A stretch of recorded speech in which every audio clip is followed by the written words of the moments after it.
भारत के हिमालय में ना एक ऐसी लोक गाथा है जो एक ऐसे प्यार के बारे में है जो जन्म से भी पहले ही तय हो चुका था। ये कहानी है कुमाऊं की खूबसूरत वादियों से निकली राजूला और मालूशाही की।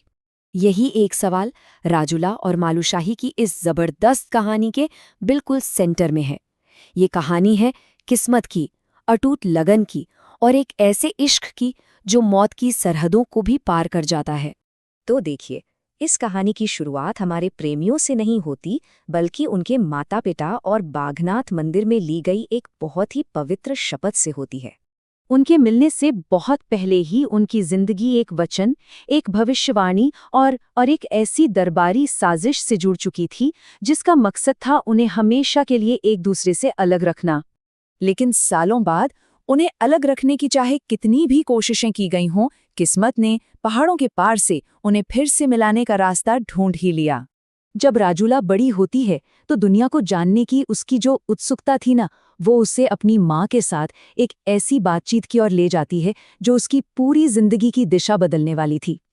और माँ के इसी जवाब से राजूला के मन में एक ऐसे राजा और एक ऐसे देश का बीज पड़ जाता है जिनसे वो कभी मिली नहीं थी, पर फिर भी एक अनजानी सी चाहत उसके दिल में जाग उठती है।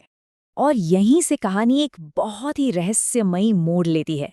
सोचिए, दोनों एक ही रात, एक ही सपने के जरिए एक दूसरे से जुड़ जाते हैं और बिना मिले ही एक दूसरे को पाने की कसम खा लेते हैं।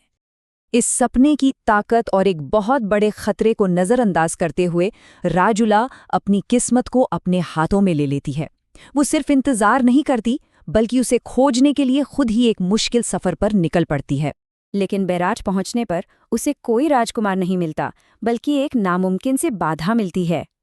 मालूशाही को उसकी अपनी ही माँ ने एक ऐसी जादुई नींद में सुला दिया था जो टूट ही नहीं सकती थी।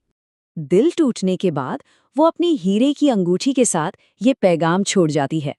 ये एक ऐसी चुनौती थी जो मालूशाही के जागने पर सब कुछ बदल देने वाली थी। तो जब मालूशाही आखिरकार जागता है और राजूला की चुनौती पड़ता है, तो उसका जवाब हर चीज को बदल देता है। वो महलों में बैठकर इंतजार नहीं करता। राजूला को पाने के लिए मालूशाही समझ जाता है कि वो एक राजा बनकर नहीं जा सकता। उसे खुद को पूरी तरह से बदलना होगा, उसे एक जोगी बनना होगा। उसका ये बदलाव एक बहुत गहरी आध्यात्मिक यात्रा थी। वो अपने महल के ऐशोआराम को छोड़कर मुश्किलों और त्याग का रास्ता चुनता है, और ये सब सिर्फ उस प्यार के लिए जिसे उसने एक सपने में देखा था। अपनी असली यात्रा शुरू करने से पहले वो अपने इरादे की आखिरी परीक्षा देता है। वो अपनी ही माँ के सामने भिक्षा मांगने जाता है, जो जोगी के भेष में अपने बेटे को पहचान भी नहीं पाती। अपने इरादे पर अटल वो खतरनाक हूण देश की ओर बढ़ता है, जहां ये कहानी अपने सबसे नाटकीय मोड़ पर पहुंचती है। वो राजूला को ढूंढ तो लेता है, लेकिन तब तक उसे जबरदस्ती उसके सबसे बड़े दुश्मन अत्याचारी राजा रिक्खीपाल से ब्याह दिया गया था। एक ज्योतिषी के भेष में वो राजूला का हाथ देखता है और उनकी साझी किस्मत का राज खोल देता है। और उसी पल राजूला जान जाती है कि ये वही है।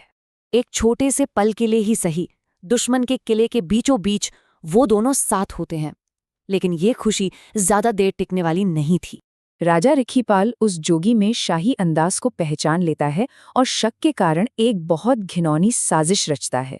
शाही दावत में मालूशाही को जहरीली खीर परोसी जाती है। वो खतरा जानता था, फिर भी अपने प्यार के लिए उसने अपनी किस्मत को कबूल कर लिया। जहर से उसकी मौत हो जाती है, लेकिन अपने गुरु की आध्यात्मिक शक्तियों से उसे दोबारा जिंदगी मिलती है।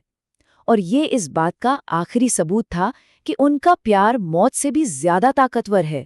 मालूशाही के दोबारा जिंदा होने के साथ अब आखिरी टकराव का वक्त आ गया था। वो टकराव जो इस कहानी को एक अमर गाथा बना देगा। पुनर्जीवित और विजयी होकर मालूशाही रिक्खीपाल को हराता है, राजूला को आजाद कराता है और दोनों एक साथ घर लौटने की तैयारी करते हैं। किस्मत का किया वादा आखिरकार पूरा हो ही गया था। और इस तरह राजूला और मालूशाही की कहानी अमर हो गई। भारतीय हिमालय की एक ऐसी कहानी जो कभी पुरानी नहीं होती। ये कहानी हमारे लिए एक सवाल छोड़ जाती है। क्या सच्चा प्यार एक ऐसी किस्मत है जिसे बस खोजना होता है, या फिर एक ऐसा चुनाव है जिसके लिए सब कुछ कुर्बान करना पड़ता है?